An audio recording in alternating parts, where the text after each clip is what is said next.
San Lucas, capítulo 6, verso 12. Dice la palabra del Señor así. En aquellos días, él fue al monte a orar. Pasó la noche orando a Dios. Y cuando era de día, llamó a sus discípulos y escogió a 12 de ellos, a los cuales también llamó apóstoles.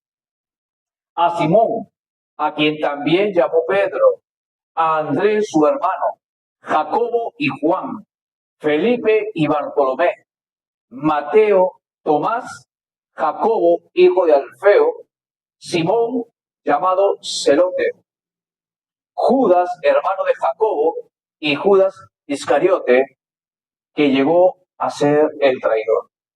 Hasta ahí la palabra del Señor. Queridos hermanos, el título de nuestro mensaje para el día de hoy es El creyente y la oración. La pregunta del día de hoy es, ¿has orado? No me responda, pero piense en esta palabra o en esta pregunta. Si hoy has orado, y si has orado, ¿qué es lo que Dios te ha hablado? ¿Hace cuánto que no escuchamos la voz de Dios? Hoy en día la iglesia cayó en una costumbre de hacer las cosas y luego orar para detener el caos o para que Dios intervenga y nos salve del lío en el cual nos hemos metido. ¿Por qué nos gusta sufrir? Le hablo a la iglesia. ¿Por qué nos gusta sufrir? Hagamos de la oración, queridos hermanos, un hábito, pero ese hábito va a ser bueno para nuestras vidas. Hoy vamos a ver a Jesús cómo él, para tomar una decisión importante, fue a orar. Queridos hermanos, Jesús y la oración. No se sabe qué oraba Jesús, pero sí sabemos que él oraba. Hay muchos pasajes en la Biblia, sobre todo en los evangelios, donde está registrado por los evangelistas que Jesús se apartaba a orar. Muy de noche, muy de mañana. Dice, él se apartaba a orar. Queridos hermanos, él era Dios. Se hizo hombre como nosotros para habitar en medio de nosotros. Pero aún así, él tenía la oración como una arma fundamental para poder comunicarse con nuestro Padre Celestial. Queridos hermanos, Jesús siempre fue y es un ejemplo a seguir. Si Jesús se apartaba para orar, ¿cuánto más nosotros deberíamos orar? Queridos hermanos, ¿por qué nos cuesta orar? Aquí habrá alguien que diga, a mí no me cuesta orar, yo puedo orar 5 horas al día, yo puedo orar 3 horas seguidas, o puedo orar 2 o 3 días seguidos. Queridos hermanos, hasta quien te habla le cuesta orar. Pero la pregunta es, ¿por qué me cuesta orar? Hago cualquier cosa y no tengo ese cansancio o no tengo algo que se me anteponga. Pero cuando voy a orar, empiezo a bostezar, empiezo a cabecear. Nadie me llama por teléfono, nadie. Pero cuando me voy a poner a orar, ¡pum!, el teléfono comienza a sonar. Nadie me viene a buscar, ni mi familia. Estoy más solo que Marcos en el Día de la Madre. Pero cuando me voy a poner a orar, me cae un familiar. Cuando me voy a poner a orar, hay alguien que me toca la puerta. ¿Y qué decir si le digo a mi familia, voy a la habitación a ponerme a orar? Ni bien cierro la puerta y ya me están tocando para decirme, ¿dónde dejaste el control remoto? Vino tal persona y necesitamos que salgas porque te está buscando. Queridos hermanos, Yo hace mucho leí un libro del hermano Yonggi Cho, creo que se llama, un coreano. Este hombre tenía la oración como disciplina. Y este hombre, él a su grupo, a su cuerpo pastoral, le decía que mientras él iba a orar, nadie podía ir a interrumpirlo. Porque todos sabían que era más importante lo que este hermano iba a hacer en el cuarto de oración que lo que él puede hacer afuera. Y dice que en una ocasión, él se encerró a orar y le tocaron la puerta en un momento diciéndole, pastor, el presidente de la nación quiere hablar con usted.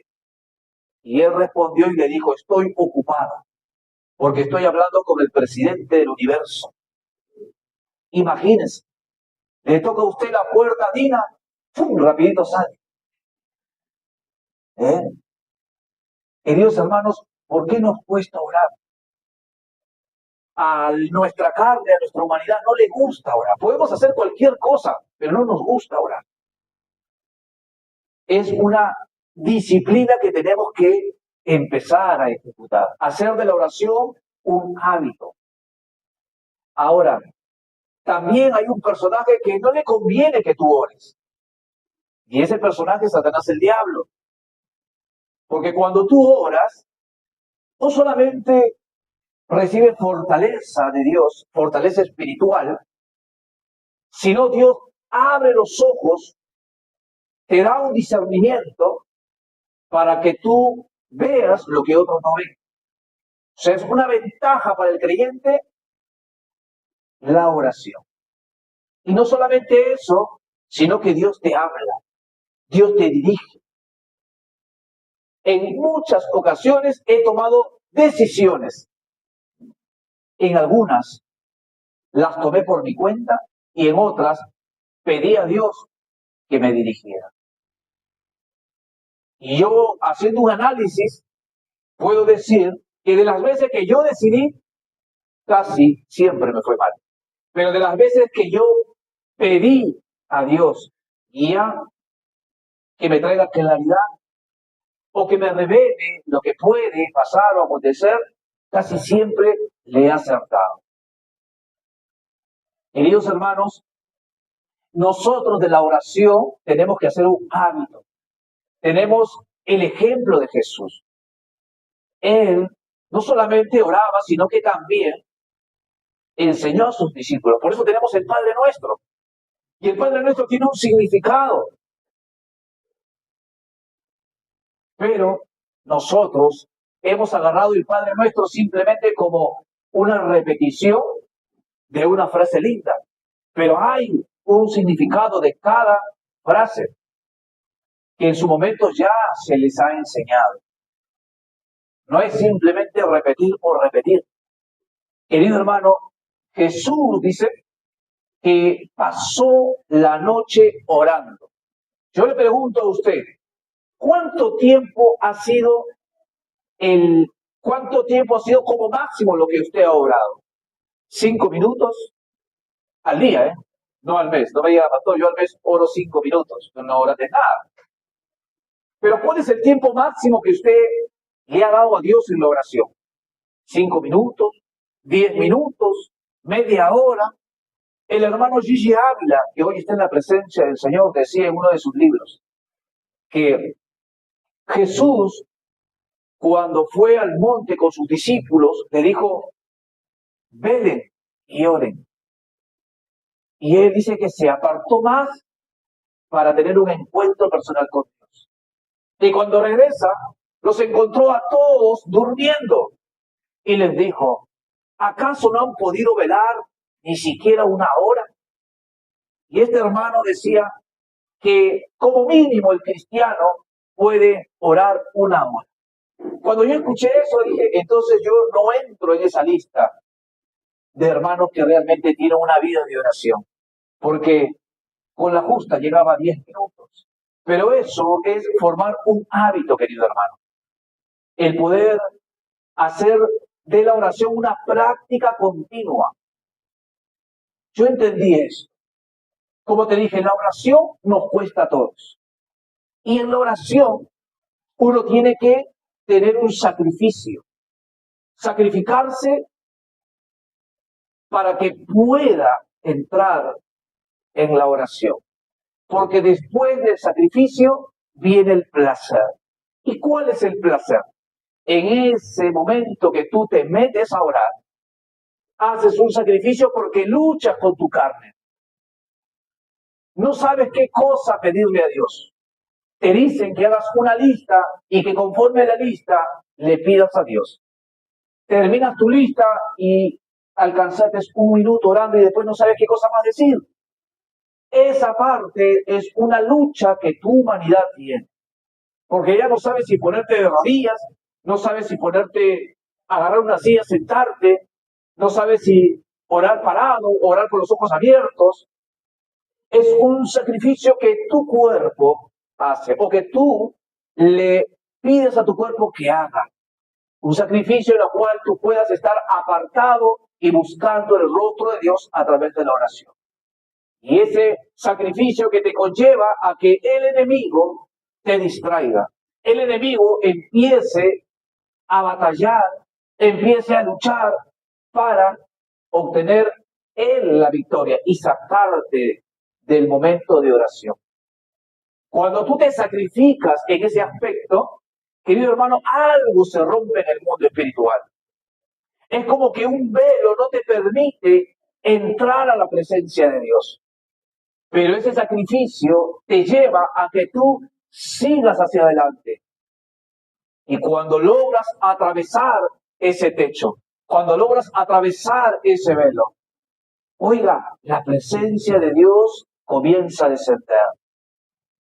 Comienzas a sentir físicamente lo que es la presencia de Dios sobre tu vida. Y es un momento maravilloso donde tú no quisieras salir de aquel lugar. ¿Por qué? Porque estás dentro de la presencia de Dios. Querido hermano, a veces estamos adorando y de repente sentimos algo, pero algo hermoso que no sabemos describirlo. Algo que nos trae una paz, algo que nos produce una alegría o ganas de llorar, pero no de tristeza, sino de gozo, de alegría. Es como que te desconectas de todos los problemas que has tenido hasta cruzar esta puerta. Eso es la presencia de Dios, donde tú no quisieras salir, donde quisieras que eso sea eterno. Por eso te digo que la oración tiene que ver con el sacrificio, porque cuando tú pasas el sacrificio, cuando tú atraviesas ese velo a raíz del sacrificio que has hecho, empieza ese deseo, ese placer de poder estar en la presencia de Dios. Por eso que no muchos cristianos logran llegar al placer, porque solamente están en el sacrificio. Y a todos nosotros nos cuesta sacrificar algo.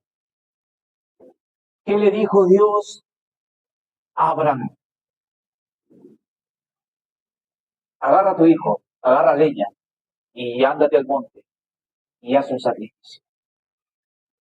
Dios le pidió algo a Abraham que él amaba, era su hijo. Y él aún así peleando, yo me imagino que siendo torturado por lo que el niño le decía, papá, ¿qué animal vas a utilizar para sacrificar? Querido hermano, Dios muchas veces nos pide ese sacrificio de dejar cosas para ir y buscar el rostro de Dios. A veces nosotros tenemos nuestro día armado. Me levanto a las 7, tomo mi desayuno, tengo que llegar al trabajo a las 8, del trabajo cumplo con mis deberes, salgo del trabajo a las 5, 6 o 7, y ya sabes lo que vas a hacer. Llego a las 8 a mi casa, ceno, tengo que ver la tele, tengo que ver a Magali, a Andrea, tengo que ver mi novela. De ahí preparo mi ropa para mañana, mi comida para el día siguiente, y me tengo que acostar temprano. ¿Por qué? Porque mañana temprano me tengo que despertar nuevamente a seguir con mi rutina diaria. ¿Y Dios dónde quedó? Nos hacemos tiempo para todo, pero menos nos hacemos el tiempo para Dios. Querido hermano, él pasó la noche orando para tomar una decisión importante. Jesús pasó toda una noche orando. Dice, por la mañana, él llamó a los 12 y escogió entre la multitud a esos 12 que iban a ser sus discípulos.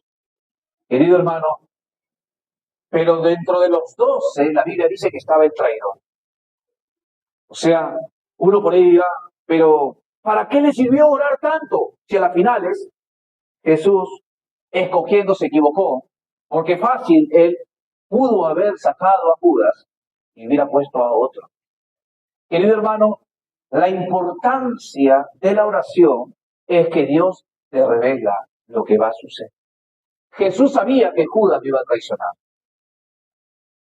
No es que a Jesús le agarró de sorpresa, uy, no, me traicionaste, no. Él sabía que Judas lo iba a traicionar. Queridos hermanos, dice, entre los 12 estaba el que iba a traicionar a Jesús. Y nosotros en muchas ocasiones hacemos las cosas sin consultarle a Dios a través de la oración. ¿Cuántas veces hemos tenido que tomar decisiones importantes que van a cambiar nuestra vida? Decisiones ya sea con quién te vas a casar, decisiones importantes de si compras un terreno o una casa, si vas a comprar un auto, si te vas a aliar con alguien para un negocio. Cosas importantes a veces las hacemos con el conocimiento que podamos tener y no le consultamos a Dios, queridos hermanos. Una vez un pastor dijo esto: si el cristiano o el creyente orara, nosotros tendríamos menos trabajo en consejería. Queridos hermanos, hoy nosotros no somos muchos, pero conocemos y sabemos, por ejemplo, nuestra iglesia principal que está en Argentina, en Buenos Aires, que tiene más de 7.000 miembros.